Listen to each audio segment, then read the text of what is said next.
16 सोमवार व्रत कथा। एक समय श्री महादेव जी पार्वती के साथ भ्रमण करते हुए मृत्युलोक में अमरावती नगरी में आए। वहाँ के राजा ने शिव मंदिर बनवाया था, जो कि अत्यंत भव्य एवं रमणीक तथा मन को शांति पहुँचाने वाला था। भ्रमण करते समय शिव पार्वती भी वहाँ ठहर गए।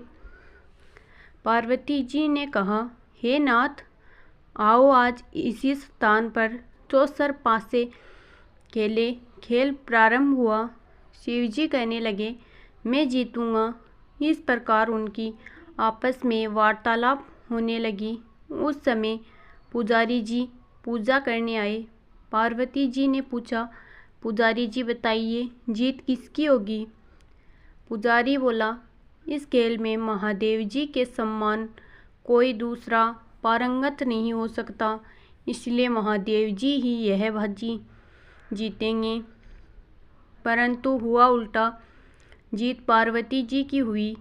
अतः पार्वती जी ने पुजारी को कोढ़ी होने का श्राप दे दिया कि तूने मिथ्या भाषण किया है।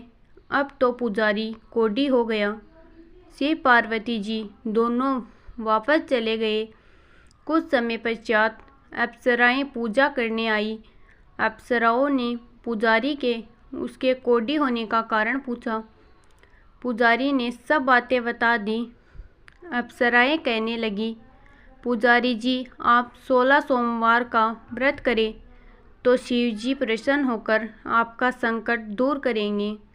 पुजारी जी ने अप्सराओं से व्रत की विधि पूछी। अप्सराओं ने व्रत करने और व्रत के उद्यापन करने की संपूर्ण विधि बताई। पुजारी ने विधि पूर्वक श्रद्धा भाव से व्रत प्रारंभ किया और अंत में व्रत का उद्यापन भी किया। व्रत के प्रभाव से पुजारी जी रोग मुक्त हो गए। कुछ दिनों बाद शंकर पार्वती जी पुनः उस मंदिर में आए तो पुजारी जी को रोग मुक्त देखकर पार्वती जी ने पूछा, मेरे दिए हुए श्राप से मुक्ति पाने का तुमने कौन सा उपाय किया? पुजारी जी ने कहा, हे माता, अप्सराओं द्वारा बताए गए 16 सोमवार के व्रत करने से मेरा यह कष्ट दूर हुआ है। पार्वती जी ने भी 16 सोमवार का व्रत किया, जिससे उनके रूठे हुए कार्तिकेय जी भी अपनी माता से प्रसन्न होकर आज्ञाकारी हुए। कार्तिकेय जी ने पूछा, हे माता, क्या कारण है कि मेरा मन सदा आपके चरणों में लगा रहता है? पार्वती जी ने कार्तिकेय को 16 सोमवार के व्रत का महात्म्य तथा विधि बताई। तब कार्तिकेय जी ने भी इस व्रत को किया तो उनका बिछड़ा हुआ मित्र मिल गया। अब मित्र ने भी इस व्रत को अपने विवाह होने की इच्छा से किया। फलतः वह विदेश गया। वहाँ के राजा की कन्या का स्वयंवर था। राजा ने प्रण किया था कि हथिनी जिस व्यक्ति के गले में वरमाला डाल देगी, उसी के साथ राजकुमारी का विवाह करूँगा। यह ब्राह्मण मित्र भी स्वयंवर देखने की इच्छा से वहाँ एक ओर जाकर बैठ गया। हथिनी ने इसी ब्राह्मण मित्र को माला पहनाई तो राजा ने बड़ी धूमधाम से अपनी राजकुमारी का विवाह उसके साथ कर दिया। तत्पश्चात दोनों सुखपूर्वक रहने लगे। एक दिन राजकन्या ने पूछा, हे नाथ, आपने कौन सा पुण्य किया जिससे हथिनी ने आपके गले में वरमाला पहनाई? ब्राह्मण पति ने कहा, मैंने कार्तिकेय जी द्वारा बताए अनुसार 16 सोमवार का व्रत पूर्ण विधि विधान सहित श्रद्धा भक्ति से किया, जिसके फल के कारण मुझे तुम्हारे जैसी सौभाग्यशाली पत्नी मिली। अब तो राजकन्या ने भी सत्य पुत्र प्राप्ति के लिए व्रत किया और सर्वगुण संपन्न पुत्र प्राप्त किया। बड़े होकर पुत्र ने भी राज्य प्राप्ति की कामना से 16 सोमवार का व्रत किया। राजा के देवलोक होने पर इसी ब्राह्मण कुमार को राजगद्दी मिली। फिर भी वह इस व्रत को करता रहा।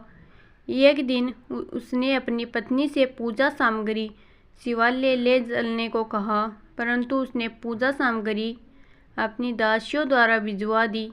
जब राजा ने पूजन समाप्त किया तो आकाशवाणी हुई कि हे राजा, तुम इस पत्नी को त्याग दो, नहीं तो राजपाट से हाथ धोना पड़ेगा। प्रभु की आज्ञा मानकर उसने अपनी पत्नी को महल से निकाल दिया।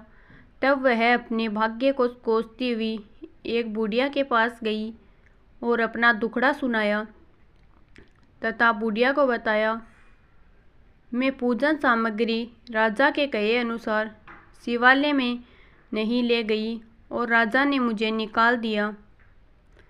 बुढ़िया ने कहा, तुझे मेरा काम करना पड़ेगा। उसने स्वीकार कर लिया। तब बुढ़िया ने सूत की गठरी उसके सिर पर रखी और बाजार भेज दिया।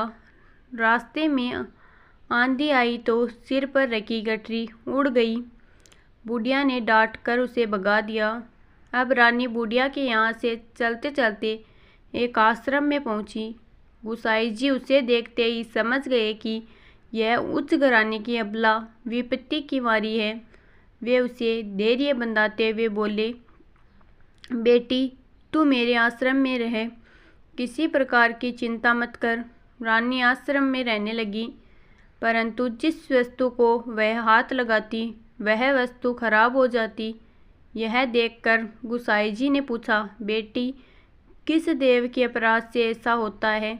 रानी ने बताया कि मैंने अपने पति की आज्ञा का उल्लंघन किया और शिवालय में भोजन के लिए नहीं गई। इससे मुझे घोर कष्ट उठाने पड़ रहे हैं। गुसाई जी ने शिव जी से उसके कुशल क्षेम के लिए प्रार्थना की और कहा, बेटी, तुम 16 सोमवार का व्रत विधि के अनुसार करो। तब रानी ने विधि पूर्वक व्रत पूर्ण किया। व्रत के प्रभाव से राजा को रानी की याद आई और दूतों को उसकी खोज में भेजा। आश्रम में रानी को देख दूतों ने राजा को बताया। तब राजा ने वहां जाकर गुसाई जी से कहा, महाराज, यह मेरी पत्नी है। मैंने इसका परित्याग कर दिया था। कृपया इसे मेरे साथ जाने की आज्ञा दे। शिव जी की कृपा से प्रतिवर्ष 16 सोमवार का व्रत करते हुए वे आनंद से रहने लगे और अंत में शिवलोक को प्राप्त हुए।